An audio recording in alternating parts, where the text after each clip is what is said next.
بسم اللہ الرحمن الرحیم۔ السلام علیکم ناظرین، آج ہم جس ٹاپک کو ڈسکس کریں گے یہ انتہائی اہم اور سینسٹیو ٹاپک ہے۔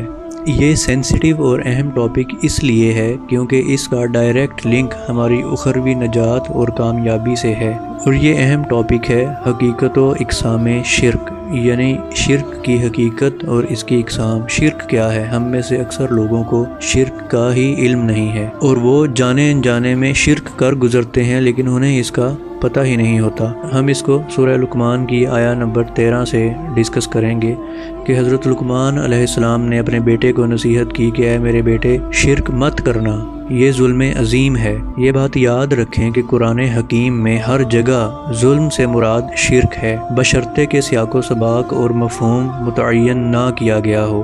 شرک کو سمجھنے کے لیے ظلم کو سمجھنا بہت ہی زیادہ ضروری ہے۔ عربی گرامر میں ظلم سے مراد کسی چیز کو اس کی اصل جگہ سے ہٹا کر کسی اور جگہ پر رکھ دینے کو کہا جاتا ہے، جبکہ شرک سے مراد ہے شراکت داری۔ شرک کی حقیقت کو ہم اس طرح سمجھیں گے کہ عبادت کا حق سب سے زیادہ اللہ تعالیٰ کی ذات بابرکت کا ہے، اور اس کے ساتھ ساتھ اللہ تعالیٰ اپنی ذات و صفات میں تنہا اور یکتا ہے۔ اگر ہم اللہ تعالیٰ کی کوئی صفت یا ذات کا کوئی پہلو بھی مخلوق میں اسی طرح شمار کر لیں جس طرح اللہ تعالیٰ کی ذات میں ہے تو یہ ظلم ہوگا۔ اور یہ ظلم کس طرح ہوگا؟ کیونکہ اللہ تعالیٰ ہمارا خالق ہے، ہم اس کی مخلوق ہیں۔ اگر ہم اپنے خالق کی ہی جگہ پر کسی اور کو لا کر بٹھا دیں یا خالق کو ہی اس کے مقام سے اتار دیں تو یہ سب سے بڑا ظلم ہوگا۔ یہی وجہ ہے کہ اللہ تعالیٰ نے شرک کو قرآن مجید کے مختلف مقامات پر ظلم عظیم سے تعبیر کیا ہے، اور یہ ظلم کرنے والے شخص پر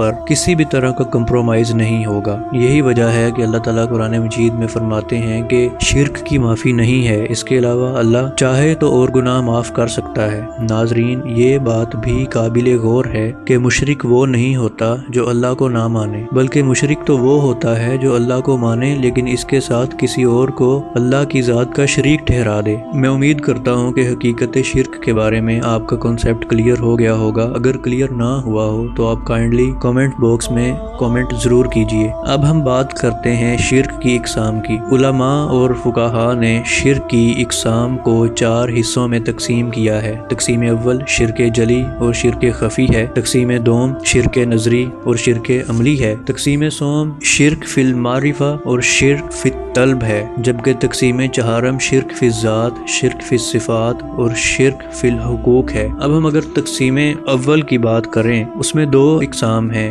شرک جلی اور شرک خفی۔ شرک جلی سے مراد واضح شرک ہے، جیسے ہم اللہ کے سوا کسی اور کو پکارنا شروع کر دیں، جو کہ ہم اپنے معاشرے میں دیکھتے ہیں۔ جیسے معاشرے کے کچھ لوگ کہتے ہیں یا علی مدد یا غوث مدد، تو یہ شرک جلی یعنی کھلم کھلا شرک ہے۔ شرک خفی سے مراد پوشیدہ شرک ہے، جیسے کوئی عمل اللہ کی رضا کے لیے نہیں بلکہ دکھاوے کے لیے کیا جائے۔ مثال کے طور پہ اگر ہم عام طور پہ نماز کی ادائیگی نہیں کرتے لیکن ہمارے گھر میں مہمان آ گئے ہیں تو ہم انہیں دکھانے کے لیے نمازیں پڑھنا شروع کر دیں، یہ شرک خفی میں آ جائے گا۔ اب ہم تقسیم دوم کی بات کرتے ہیں، جس میں شرک نظری اور شرک عملی ہے۔ شرک نظری سے مراد عقیدے کا شرک ہے، جیسے اللہ کے سوا کسی اور کو کار ساز و دستگیر سمجھا جائے۔ یہ شرک بھی ہمارے معاشرے میں عام طور پر دیکھا جاتا ہے۔ تقسیم دوم کی جو دوسری قسم ہے وہ شرک عملی ہے۔ شرک عملی سے مراد عمل کا شرک ہے، جیسے کسی بادشاہ کے سامنے ہم سجدہ تعظیمی کر دیں تو یہ شرک عملی میں شمار ہوگا۔ تقسیم سوم کی 2 اقسام